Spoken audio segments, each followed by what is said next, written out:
Jackson for us in the White House briefing room. Also joining us now from Beirut, Lebanon, is NBC News' chief global correspondent, Bill Neely. Bill, what's your take?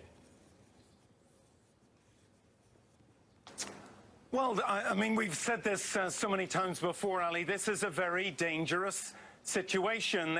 You know, last year we had an identical situation where there was a chemical weapons attack on a small village in which more than 80 people died. Just under 70 hours later, President Trump responded with a cruise missile attack on a Syrian airbase. But we've heard this in the last few minutes, that the thought is that President Trump simply can't repeat that again, because obviously it has not deterred President Assad. But, you know, as we're about to see on the floor of the UN Security Council, this is a world bitterly divided by these attacks. I think we're going to hear the Russians repeat what the Russian Foreign Ministry said earlier on. There was no chemical weapons attack in Duma, the ambassador will almost certainly say, and I'm sure Nikki Haley will give an appropriate response from the US side.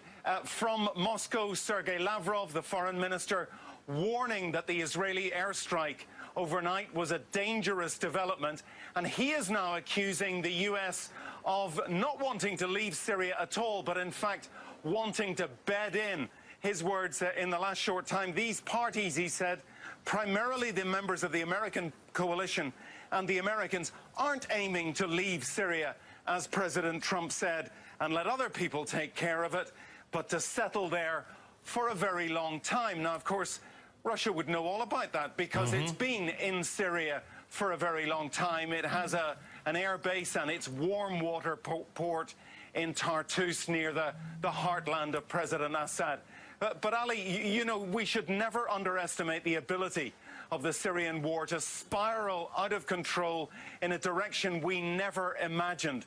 You know, it's a very, very long time since I was in Duma on those streets, watching peaceful protesters being attacked by Syrian forces. You know, we are now a long, long way from that. We had Israeli warplanes in action overnight, France and the United States coordinating, Russia and Iran kicking back. These are dangerous times. Very dangerous times. Syria is the tinderbox above which a war that engulfs the entire region and possibly the world can begin. Bill, thanks for your coverage of this.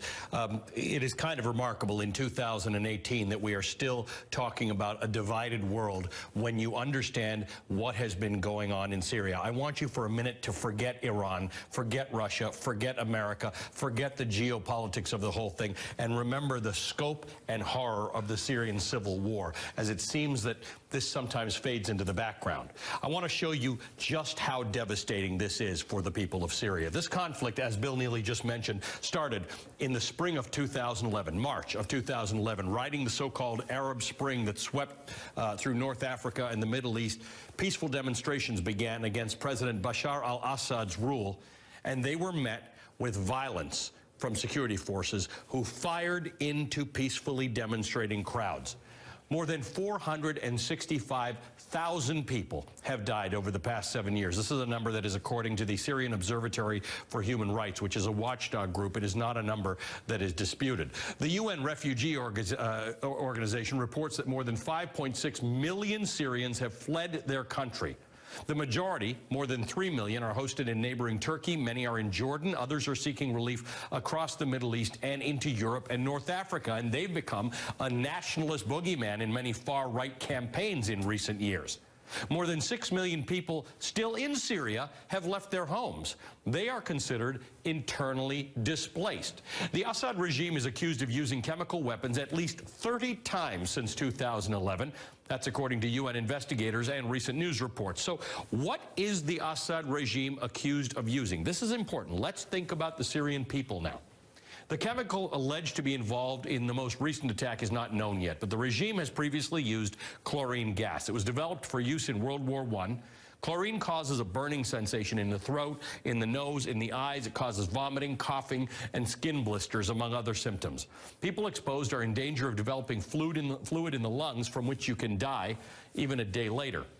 Now, in the attack last year that prompted this missile strike we've been talking about by the Trump administration, sarin gas was used. Sarin is a nerve agent that prevents the body from switching muscles off, so it causes convulsions and paralysis in high doses, eventually death. But even in low doses, it causes coughing, muscle weakness, heart rate and blood pressure fluctuations, and severe vomiting.